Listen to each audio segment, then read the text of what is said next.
नहीं किया है, नियमों के तहत अगर बदलाव होगा तो आप उसे बदले की राजनीति करार देंगे? अब देखिए पूजा जी, सरकार नई है, चेहरे पुराने हैं, लेकिन एक बड़ा प्रभाव इस सरकार पर है, वो भाजपा की दखलंदाजी बढ़ी है, ये बतलाने का काम करता है। और जिस प्रकार से बदले की भावना से ये कार्रवाई की गई है, ये पूर्व में भी की गई। अभी उदाहरण देने का काम धनंजय गिरि जी कह रहे थे।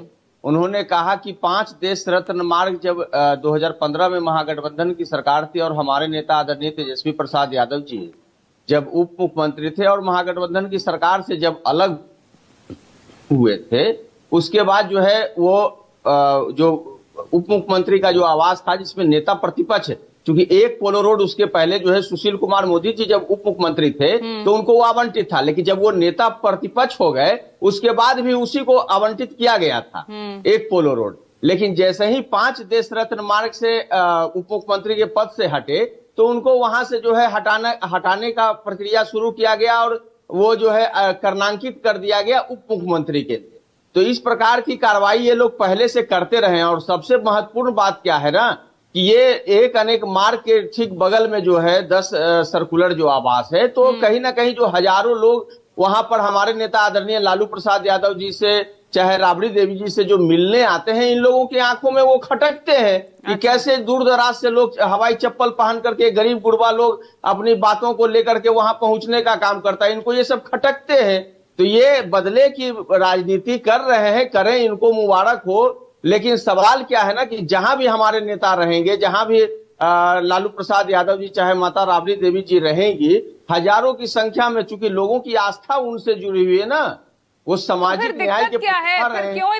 फिर आप क्यों इतने आरोप प्रत्यारोप लगा रहे हैं भाई? नहीं, आरोप प्रत्यारोप की बात नहीं है पूजा जी। यहाँ नहीं तो भाई 39 हार्डिंग रोड पर वो भीड़ जमा हो जाएगी। बात को थोड़ी समझ लीजिए ना पूजा जी, ये आरोप प्रत्यारोप की, हाँ बोलिए। आरोप प्रत्यारोप की बात नहीं है।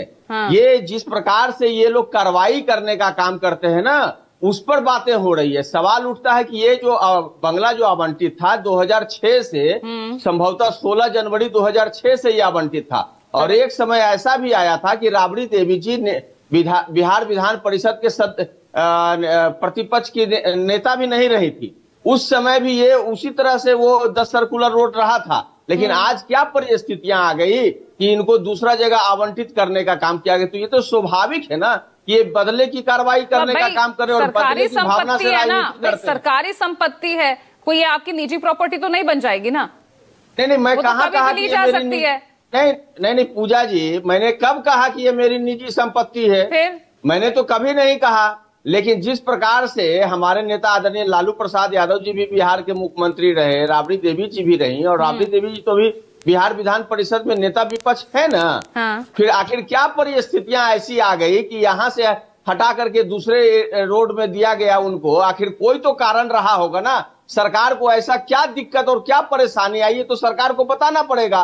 तो ये साफ रूप से ये दर्शाता है ना कि जिस प्रकार से भाजपा का प्रभाव जो है पड़ा है इस सरकार पर। मैंने पहले ही कहा कि ये सरकार नई है, लेकिन चेहरे पुराने हैं, लेकिन इस सरकार पर भाजपा का प्रभाव बढ़ा है। तो भाजपा जो है इस प्रकार की कार्रवाई करने का काम कर रही है। भाजपा का प्रभाव है कि अब लालू आवास, राबड़ी आवास जो पिछले 20 सालों से वहां रह रहे थे, अब तक तो कोई दिक्कत नहीं थी आपके एनडीए गठबंधन को, अचानक से दिक्कत आ गई।